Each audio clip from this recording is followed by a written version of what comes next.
পারে, সেটা হচ্ছে গবেষণা। এখন এইরকম সব, এই সব এইরকম দেখেই তো আসলে আমাদের এই অবস্থা। আমি এক প্রফেসরের ক্লাস করতেছিলাম অনেক বছর আগে ঢাকা ইউনিভার্সিটির, এমিনেন্ট সোসিওলজিস্ট। তো তিনি একটা কথা বলতেছিলেন যে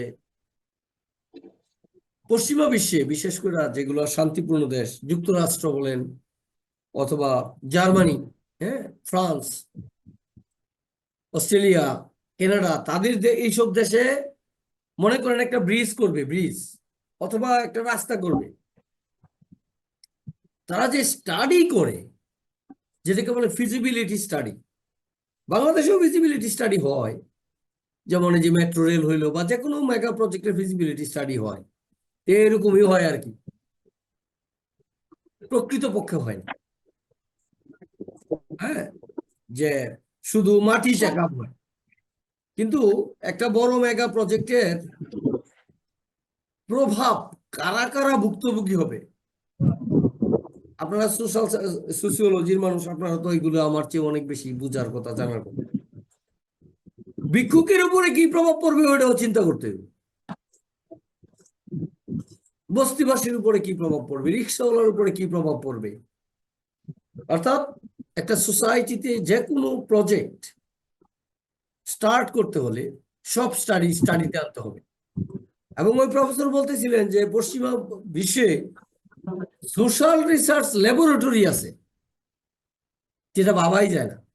আমরা তো মনে করি ল্যাবরেটরি মানে কি, ল্যাবরেটরি মানে খালি সায়েন্সের ফিজিক্স কেমিস্ট্রি ল্যাবরেটরি। ল্যাবরেটরি মানে এখানে যন্ত্রপাতি নাও থাকতে পারে। ল্যাবরেটরি মানে কি একটা থিঙ্ক ট্যাঙ্ক। যেমন আমাদের একটা সাবজেক্টে মাস্টার্স আছে, মাস্টার্স ইন ক্রিমিনোলজি আমার ফ্যাকাল্টিতে, আমি এটার কারিকুলামের মেম্বারও ছিলাম, এখন আর নাই। এখানে একটা কোর্স দেখলাম আমি, যে ল্যাব, এই যে র্যাব র্যাব হেডকোয়ার্টার আছে না, এই যে উত্তর র্যাবের হেডকোয়ার্টার, তাদের একটা ফরেন্সিক ল্যাব আছে। ফরেন্সিক ল্যাব ল্যাব দেখবেন পত্রিকায় আসে যে কোনো মার্ডার হলে বা ইয়ে হলে সেখানে একটা চুল পাওয়া গেলে ওই চুল থেকে ধরে ফেলবে যে এটা আসামিকে। সিআইডি তে দেখায়, দেখবেন সিআইডি দেখেন টিভিতে, তার মাঝে মাঝে দেখা হয়। আমি কিছুদিন আগে খুবই দেখতাম, কিছুদিন না, গত মানে যখন গ্রামের বাড়িতে গেছিলাম ওই যে করোনার সময়, তখন তো কাজ নাই, তা আমার ভাতিজা দেখলাম সে খুব সিআইডি পছন্দ করে। তা আমি তো খুব একটা দেখতাম না, পরে দেখি যে আসলে তো প্রত্যেকটার মধ্যে তো ব্যাপক কাহিনী, এবং এই যে ইনভেস্টিগেশন, কিভাবে যে তারা আসামি ধরে ফেলে, যদিও তারা একটা নাটক বানায়, কিন্তু বাস্তব ঘটনা অনুসরণ করে অনেক হয়েছে এরকম জানি। তো এই যে ফরেনসিক ল্যাবরেটরি থাকে একটা, তা এখন সোশ্যাল গবেষণাও ল্যাবরেটরি আছে পশ্চিমা বিশ্বে, আমাদের দেশে তো চিন্তাই করা যায় না। আমারও ইচ্ছা হয়েছে এটা কর, এটা ঠিক আছে, এরকম আর কি, এরকম হলে তো মুশকিল। তো যাক, এখন এইগুলি পড়ে নেবেন আপনারা। তারপর অর্থনৈতিক কর্মকাণ্ড নির্দেশ করে না এমন লেনদেনের পৃথকীকরণ সমস্যা, মনে করেন যে বৃত্তি, মূলধন লাভ, বেআইনি কাজকর্ম, হ্যাঁ, ঘুষ, অনেক ব্যাপার আছে, এইগুলো আপনার পৃথকীকরণ করা যায় না। মানে আপনি ঘুষের টাকা পাইলেন, আপনি তো আয়ের হিসেবে দেখাই দিবেন এটা, যে আমার আয় তো এত হয়েছে, এটা কিন্তু আপনার আয় না, ঘুষ। তো এখন এনবিআর এর যেই Bangladesh national revenue board of revenue, যেটা আমি ওই দিন টেলিভিশনে টিভি দেখার সময় পাই না আসলে, তো এখানে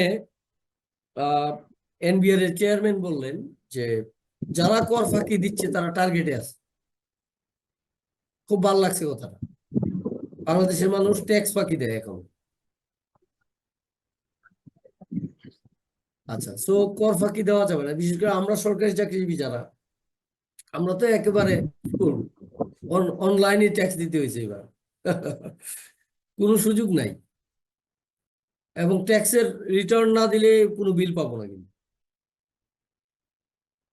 18 সালে স্যার, 18 সালের নির্বাচনের সময় স্যার সালমানের রহমান বলছে যে আমার নিজস্ব কোনো বাড়ি নাই, নিজস্ব কোনো গাড়ি নাই, স্ত্রীর ফ্ল্যাটে থাকি।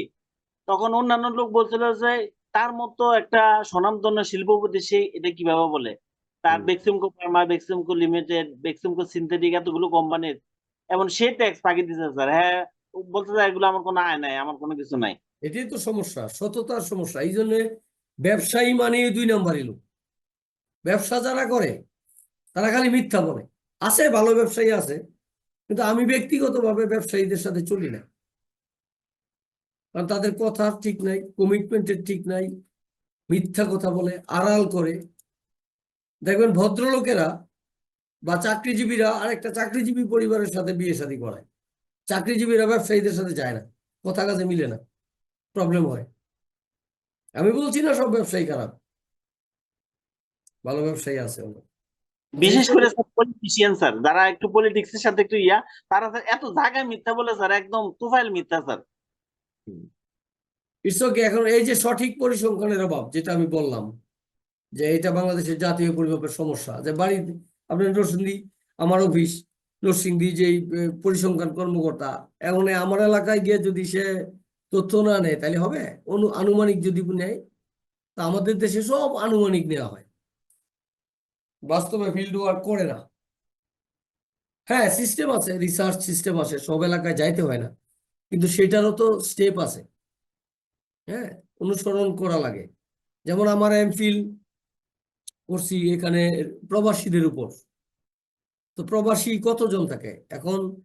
আপনার আমার জোন নির্দিষ্ট ছিল, যেমন নরসিংদী, গাজীপুর, ঢাকা এর মধ্যে।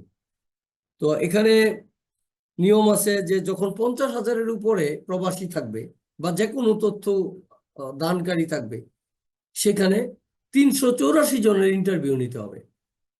এটা জিগমান্স ফর্মুলা অনুযায়ী একটা সেভাবে। তো সেটা মেনটেন করে কিন্তু আমি তথ্য নিয়েছি। এইটা তো অনেকে করবে না। হ্যাঁ, আমি অনেক প্রবাসীর সাথে কথা বলছি, অনেক প্রবাসীর ওয়াইফের সাথে কথা বলছি, কি কি বলে যে ইন্টারভিউইং করছি নির্দিষ্ট স্ট্রাকচার কোশ্চেনিয়ার নিয়ে। ডিগ্রি তো আর এমনিতে হয়েছে না। তো যাক, আপনি যদি একটা কাজ ভুয়া করেন তাহলে কিন্তু আপনার আত্মবিশ্বাসও থাকবে না, আপনি কথা বলতে পারবেন না। হ্যাঁ, এরকম। তো ইটস ওকে এভাবে। আর বাংলাদেশে জাতীয় পরিমাপের সমস্যা, এখানে দেখেন বাংলাদেশে পরিসংখ্যান সংগ্রহ পদ্ধতি সমৃদ্ধ ও সমন্বিত নয়। এই যে পরিসংখ্যান সংগ্রহ পদ্ধতি সমন্বিত নয়, তাহলে এই দেশে গবেষণা যা হয় সব রং, তথ্য যা বলে সব রং। ঠিক আছে? তো ইটস ওকে। কথা বললে আসলে এই সামষ্টিক অর্থনীতি তো এগুলো জাতীয় পর্যায়ের কথাবার্তা চলে আসবে। তো আমি আবার বলছি যে এই বিষয়গুলো এই চ্যাপ্টার থেকে কিন্তু অনেক প্রশ্ন আহ, পড়ানো হয়েছে। জাতীয় পরিমাপের পদ্ধতি পড়াইলাম আজকে, জাতীয় পরিমাপের সমস্যা, জাতীয় পরিমাপের গুরুত্ব, প্রয়োজনীয়তা বা সুবিধা, একই কথা, এগুলো পড়তে হবে। তো আর কোনো কোশ্চেন আছে কারো?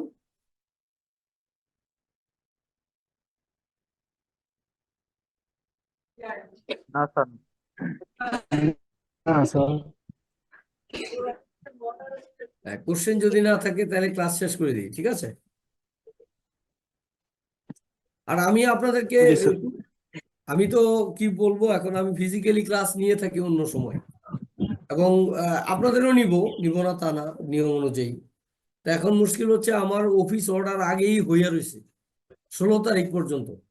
তো কুরবানির ঈদের আগে তো ঈদ আসা পড়বে আবার। তো যদি ক্লাস হয় 23 তারিখ, যে ক্লাসটা শুক্রবার এই মাসের 23 তারিখে, আমি ঢাকা আরসিতে ফিজিক্যালি এসে ক্লাসটা নিব, ফাঁকা আছি, ঠিক আছে? জি স্যার, ইনশাল্লাহ। ওকে, থ্যাংক ইউ, তাহলে আল্লাহ। আসসালামু